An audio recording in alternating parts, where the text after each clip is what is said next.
আসসালামু আলাইকুম। আশা করি সবাই ভালো আছেন, সুস্থ আছেন। একটা ভাই আমাকে কমেন্ট করেছে আমার ইউটিউব চ্যানেলে। ভাইয়া বলেছে যে আপু, সুইজারল্যান্ডে 2-3 বাচ্চা নিয়ে কিভাবে বসবাস করা যাবে যদি তার স্যালারি মিনিমাম 3500 ফ্রাঙ্ক হয়, তাহলে 2 বাচ্চা নিয়ে আসলে চলাফেরা করা যায় সম্ভব নাকি? যদি না পারে তাহলে সেক্ষেত্রে সুইস সরকার তাকে কি হেল্প করে, সেটা ভাইয়া জানতে চাইছে।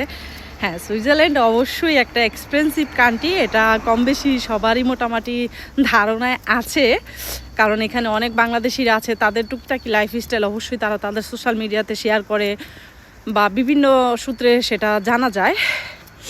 তো হ্যাঁ, মূলত হচ্ছে এখানে মিনিমাম স্যালারি 3500 না, এক নাম্বার। আর দ্বিতীয় নাম্বার হচ্ছে এখানে বাচ্চাদের হচ্ছে প্রত্যেক মাসে 200 করে, আই থিঙ্ক একটা বাচ্চাকে 200 করে টাকা দেয়। তবে 3টা বাচ্চা থাকলে একটু আই থিঙ্ক কিছু যদি মেন জুরিক সিটির ভেতরে থাকেন, বাইরে থাকলে কিন্তু ফ্যাসিলিটিগুলো পাবেন না। মেন সিটিতে থাকলে কিছু ফ্যাসিলিটি পাওয়া যায়, বাট সরকারি ফ্যাসিলিটি নিতে হলে বা যদি যারা নিয়ে থাকে তারা যেমন সুবিধা ভোগ করতে পারে, তাদের কিন্তু অনেক হয়রানিও ভোগ করতে হয়, তাই না? এটাই নর্মাল।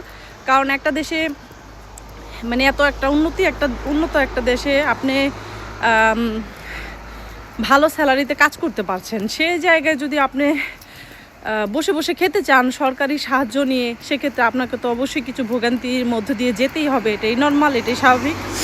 তবে এখানে কিন্তু 3টা বাচ্চা হোক, 4টা বাচ্চা হোক, আপনি অনায়াসেই লাইফ লিড করতে পারেন। সেক্ষেত্রে কোনো ঝামেলা বা কোনো রকম ভোগান্তিতে পড়তে হয় না। আর হ্যাঁ, অবশ্যই সুইস সরকার যদি সেটা দেখে যে আপনি পাচ্ছেন না, চলতে পারছেন না, তাহলে অবশ্যই আপনি সুইস সরকার থেকে হেল্প নিতে পারবেন। তবে সেটা আমার মনে হয় না প্রয়োজন হয়। মোটামুটি আপনারা যারা মানে আসতে চান অন্য দেশ থেকে বাচ্চা কাচ্চা নিয়ে, অবশ্যই এখানে মুভ করতে পারেন।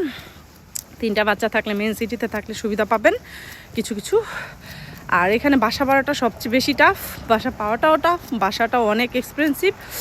তো সেক্ষেত্রে সব কিছু বিবেচনা করে আসবেন। তবে হ্যাঁ, অবশ্যই চলতে পারবেন, সুইস সরকারের হেল্প লাগবে না। তারপরে যদি আপনি হেল্প নিতে চান সেক্ষেত্রে অবশ্যই নিতে পারেন হেল্প। তো হেল্প নিলে তো সুবিধা খেলে তো অসুবিধা পোহাতে হয়, এটাই নর্মাল। আশা করি ভাইয়া আপনার কমেন্টের উত্তরটা পেয়ে গেছেন। তবে পাবেন না সেটা না, অবশ্যই পাবেন। তো ভালো থাকবেন, সুস্থ থাকবেন। আর এখানে নর্মালি আমার মনে হয় না কারো হেল্পের প্রয়োজন হয়। সেক্ষেত্রে যদি হ্যাঁ, হেল্প নেওয়াটা কখন বাধ্যতামূলক হয়ে যায়, যখন এখানে একটা জব তো পার্মানেন্ট হয় না। অনেক সময় একটা জব মানুষের চলেও যেতে পারে, তাই না? আনফর্চুনেটলি। তো আরেকটা জব পাওয়া অবধি আপনাকে কিন্তু সরকার সাপোর্ট দিবে। সেক্ষেত্রে ওরকম মানে হয়রানি কাউকে হতে হয় না, পোহাতে হয় না। তবে 100% কাজ করলে সেক্ষেত্রে সরকার তেমন একটা হেল্প করে না, কারণ আপনার 100% কাজ করে আপনি চলার মতো অ্যাবিলিটি হয়ে যায়। তো আলহামদুলিল্লাহ, আশা করি আপনার উত্তরটা পেয়ে গেছেন। তো সবাই ভালো থাকবেন, সুস্থ থাকবেন। এরকম ছোটো প্রশ্নের উত্তর অবশ্যই আমি চেষ্টা করবো আপনাদের দেওয়ার জন্য।